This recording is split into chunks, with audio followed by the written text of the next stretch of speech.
Good morning बच्चों। जैसे कि मैं आपको बता दूं, मैंने आपको फिजिक्स के प्रकार के बारे में बताया था। अब उसी के आगे हम शुरू करते हैं और आपको बताते हैं कि प्रौद्योगिकी क्या है।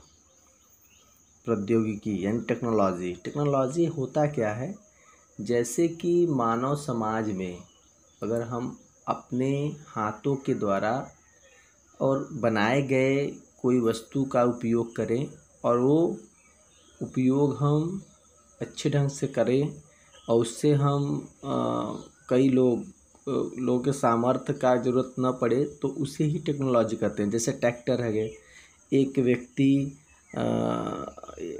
1 घंटे में खेत को नहीं जोत सकता है, पर ट्रैक्टर के द्वारा हम जोत सकते हैं। बिल्कुल उसी तरीके से देखिए, ये डिफिनेशन देखते हैं इसका। भौतिक विज्ञान के प्रयोगों द्वारा मानव निर्मित प्राप्त होने वाले यंत्रों के द्वारा समाज में उत्पन्न होने वाली क्रांति को प्रौद्योगिकी कहते हैं।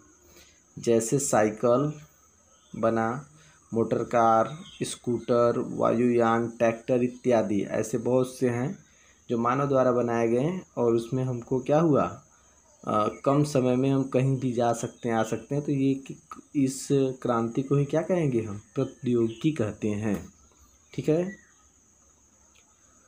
प्रकृति में मूल बल मतलब फंडामेंटल फोर्स इन नेचर, ये क्या है पहले इसके बारे में जान लेते हैं।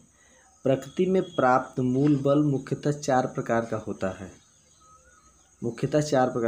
गुरुत्वाकर्षण बल होता है और वैद्युत चुंबकीय बल होता है, प्रबल नाभिकीय बल होता है और दुर्बल नाभिकीय बल होता है। ठीक है। अब हम बात कर लेते हैं गुरुत्वाकर्षण बल। कक्षा 9 में आपने पढ़ा है, याद रखिएगा। गुरुत्वाकर्षण बल क्या होता है पहले इसके बारे में जान लेते हैं। ब्रह्मांड में किन्हीं 2 पिंडों या वस्तुओं के बीच लगने वाला बल गुरुत्वाकर्षण बल कहलाता है। ठीक है। यानी पूरे ब्रह्मांड में अगर 2 वस्तु के बीच अगर बल लगता है तो वही बल क्या कहलाता है, गुरुत्वाकर्षण बल कहलाता है। याद रखिएगा। एक चीज़ और, ब्रह्मांड मान लीजिए हमने 2 वस्तु ले लिया है, एक जिसका द्रव्यमान m1 है और दूसरे का m2 है। इनके बीच की दूरी क्या है, स्मॉल r। तब देखिए गुरुत्वाकर्षण इस नियम के अनुसार किन्हीं 2 पिंडों के बीच कार्यरत गुरुत्वाकर्षण बल F उनके द्रव्यमानों के गुणनफल के अनुक्रमानुपाती व उनके बीच की दूरी स्मॉल r के वर्ग के व्युत्क्रमानुपाती होता है। अर्थात F जो है गुरुत्वाकर्षण बल है, proportional m1 m2 equation first, और F प्रोपोर्शनल 1/r² इक्वेशन 2। समीकरण 1 और समीकरण 2 से, तो इधर देखिए F proportional m1 m2/r² combined करने पर ही आएगा, या F = G, कैपिटल G यहाँ पे नियतांक है, m1 m2/r²। यहाँ देखिए लिखा है ना, जहाँ G एक नियतांक है जिसे हम क्या कहते हैं, गुरुत्वाकर्षण बल नियतांक कहते हैं। अब याद रखिएगा, कैपिटल G का जो आंकिक मान होता है, numerical value 6.67 × 10⁻11 newton × metre square प्रति किग्रा स्क्वायर होता है, तथा इसका SI मात्रक जो ये हमने लिखा है, ये SI मात्रक है तो यहाँ पे लिख दिया है, न्यूटन × मीटर स्क्वायर प्रति किग्रा स्क्वायर होता है। एक चीज़ और ध्यान दो, नोट में मैं लिखवा रहा हूँ, यह बल प्राकृतिक में पाए जाने वाला दुर्बलतम बल होता है, यानी बहुत ही वीक बल होता है, पर यह क्या होता है, संरक्षित होता है। ठीक है। इसको अच्छे ढंग से क्योंकि थ्योरेटिकल चीज़ें अच्छे ढंग से आप लोग तैयार करिए। अब उसके बाद हम आगे चलते हैं वैद्युत चुंबकीय बल दूसरे पर। आवेशित कणों के बीच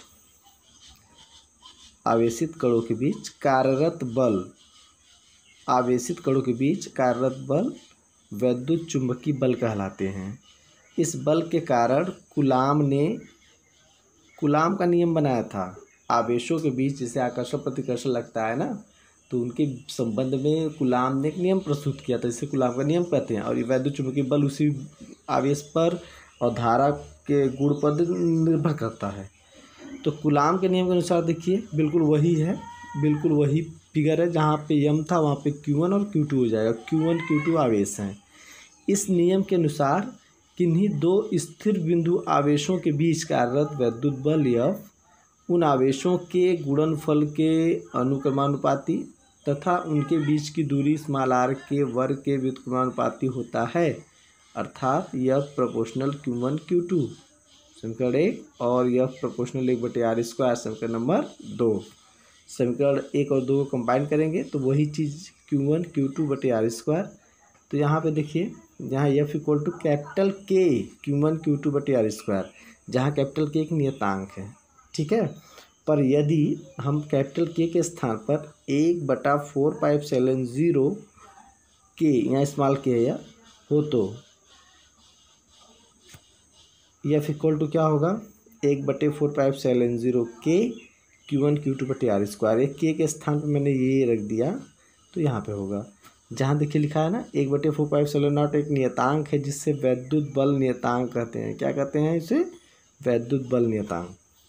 नोट में लिखिए, इसका मान यानी 1/4πε0 K का मान 9 × 10⁹ न्यूटन इंटू मीटर स्क्वायर प्रति कूलाम स्क्वायर होता है, ठीक है बच्चों।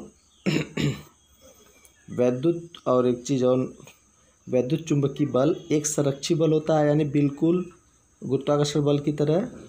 इसमें आकर्षण व प्रतिकर्षण दोनों बल होते हैं, याद रखिएगा। इसमें आकर्षण प्रतिकर्षण दोनों होता है, पर गुरुत्वाकर्षण बल में केवल आकर्षण होता है, इस बात का ध्यान रखिएगा। यह गुरुत्वाकर्षण बल से बहुत प्रबल होता है, यानी ये बल जो होता है, यानी ये बल वैद्युत चुंबकीय बल जो होता है वो गुरुत्वाकर्षण बल से बहुत ज़्यादा होता है, ठीक है। अगर आपको कोई कन्फ्यूज़न हो तो आप कमेंट बॉक्स में तुरंत हमको बताएं, उसके बाद मैं एक फ़ोटो भेज दूंगा इसका, आप उसको नोट कर लीजिएगा। ओके, ठीक है, थैंक यू।